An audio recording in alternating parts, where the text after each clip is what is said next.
Continuamos, gracias por estar ahí y como lo anunciamos está ya con nosotros Eugenio de Medina Lora, él es analista y comentarista político para comentar, ampliar un poco el tema de la presentación del gabinete Lerner. Eugenio, ¿cómo estás? Buenas noches, gracias por estar encantado. con nosotros. En general, y digo en general, la presentación del gabinete ha sido bien percibida. Se anunciaba el shock de la inclusión social. ¿Se ha logrado esa impresión? Sí, yo tengo una visión un poquito distinta de la mayoría de comentaristas. Creo que en general ha sido un buen mensaje, que es lo que corresponde para generar confianza, digamos, más aún después del bochornoso incidente de la inauguración de este gobierno.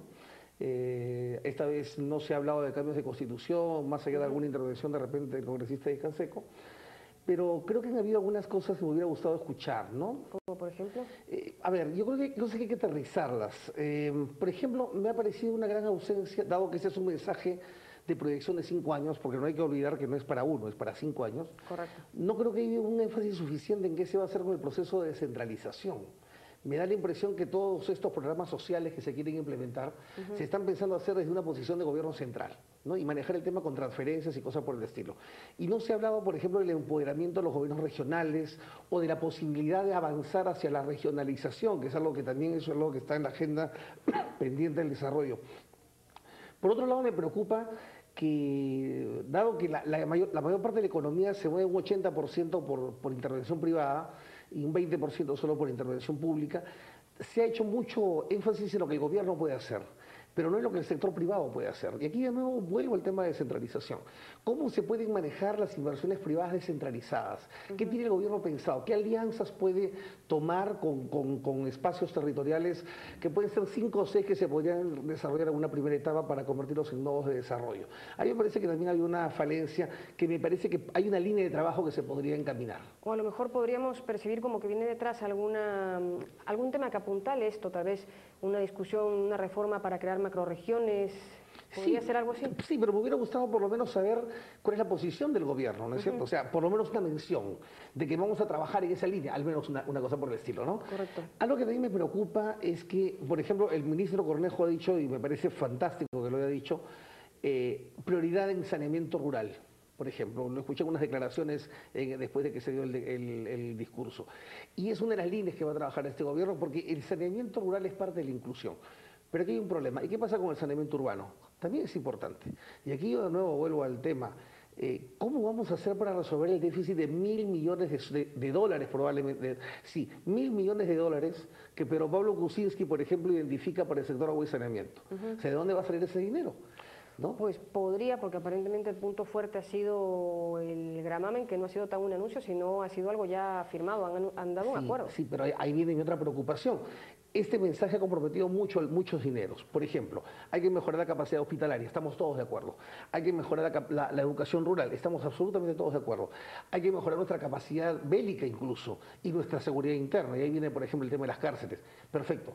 La pregunta es, ¿se han hecho las cuentas de cuánto va a costar? Yo te adelanto que no va a ser suficiente el gravamen minero. Entonces la pregunta es ¿de dónde conseguimos el dinero? Y aquí de nuevo vuelvo al tema de la inversión privada. ¿Por qué no estamos pensando de una vez en dar una solución radical, por ejemplo, el tema de saneamiento, con alianzas público-privadas con el sector privado, como hicimos, por ejemplo, con las carreteras? Ese tipo de pasos que van a generarle al presidente Humala el logro de su objetivo, que sería mejorar la inclusión social. Porque convengamos, Rocío, no hay verdadera inclusión si no tenemos gente con agua potable, siquiera en la casa, ¿no? Entonces, en ese sentido creo que hay algunas falencias que me hubiera gustado que se caminaran. Además, sí, por favor. Sí, pero de alguna manera también ellos han sido muy optimistas en señalar que se va a dotar de agua potable a los centros rurales, a los poblados rurales, de luz y qué sé yo, pero bueno, no dicen el cómo. Te vuelvo a repetir, la problemática del saneamiento y el agua en las áreas rurales es muy diferente que la de las áreas urbanas. En las áreas rurales no se puede atender con redes tradicionales porque es muy caro expandir redes para poblaciones que están separadas 1 kilómetro y son poblaciones de 200 o 300 habitantes. Ahí tienes que entrar a otro tipo de mecanismo, por ejemplo, plantas potabilizadoras ambulantes, por decirte algo que se hace en México. Pero yo hablo de las grandes ciudades. ¿no es cierto?, donde hay tremendos déficits de infraestructura de agua y saneamiento. Ahí tenemos que entrar a soluciones precisas y creo que no estamos avanzando a dar el paso, por lo menos de mejorar el mensaje político para decir necesitamos incorporar al sector privado agresivamente a este sector. ¿Adviertes entonces precisiones o falta de precisiones en inversión privada? Pero han habido también congresistas que han reclamado un poco, han demandado un poco las ausencias de un tema que nos llama la atención a todos, la seguridad ciudadana. No han habido precisiones, se ha hablado del sistema penitenciario, sí, pero demandan que no han sentido una política enérgica, ¿no?, en relación al tema. ¿Tú opinas lo mismo? Bueno, sí, sin duda alguna también. Y creo que eso, bueno, estuve hablando con el congresista Reyardo hace unos minutos, deseándole la mejor de las suertes en esta tarea que él tiene de impulsar desde el Congreso ese tema de seguridad ciudadana, pero vamos a ser claros en algo. De nada sirve aumentar el número de policías si las leyes sueltan a los delincuentes al día siguiente. Y yo aquí tengo que ser aún más radical.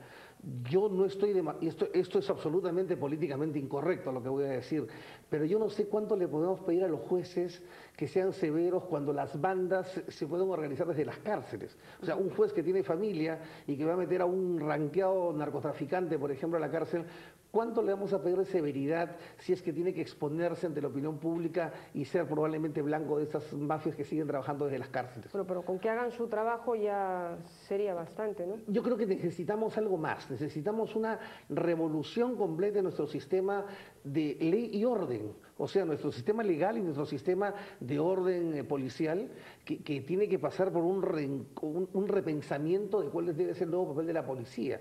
Acá, por ejemplo, con todo respeto te digo, tú ves, por ejemplo, en Estados Unidos apresan a un delincuente y lo ponen de cabeza, lo enmarrocan y aunque se haya entregado. Acá al delincuente casi lo llevan al costado, pase señor y avance, ¿no? Ahí hay casos, ¿no? Hay casos, pero lo vemos en televisión, ¿no? Hay una política, digamos, mucho más férrea en Estados Unidos y en otros países de América Latina que no están ocurriendo en el Perú. Entonces, yo creo que el policía se siente también ¿cómo te explico?, desamparado por la opinión pública, satanizado por la opinión pública, y también creo que tenemos que entender que los policías dan la cara por defendernos de la delincuencia, ¿no? Claro, de otro lado, la bancada fujimorista ha puesto la voz de alerta en relación a la lucha contra el narcotráfico, ¿no? Porque se suspendió la erradicación, en tanto se rediseñaba un plan, tal vez este hubiera sido el momento oportuno de dar ese plan, de decir en qué se va. Sí. ¿Crees que le faltó en ese tema? Sí, por supuesto, todos esperábamos por lo menos una precisión, pero por lo menos el presidente del Consejo de Ministros, Salomón Lerner, ha tenido el atino o el buen tino de decir de que va a haber una lucha frontal contra las drogas, ¿no?, desautorizando de alguna manera a la gente de vida que parece que tiene una actitud mucho más contemplativa con este flagelo de las drogas.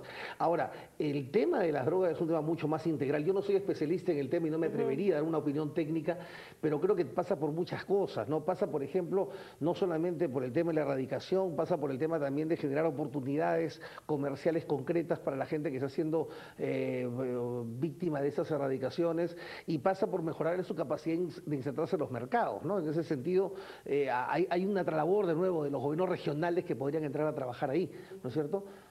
Un poco para cerrar y para ver también el vaso medio lleno, porque no todos son críticas, ¿qué podrías resaltar del yo creo que de nuevo, el discurso me ha parecido un buen discurso, no estoy criticándolo en el sentido de que me parece un mal discurso, pero por ejemplo, se ha hablado te voy a poner la última, ¿no? Se ha hablado de los nuevos compromisos de las empresas mineras, que va a traducirse en mayores dineros para el Estado, ¿de acuerdo?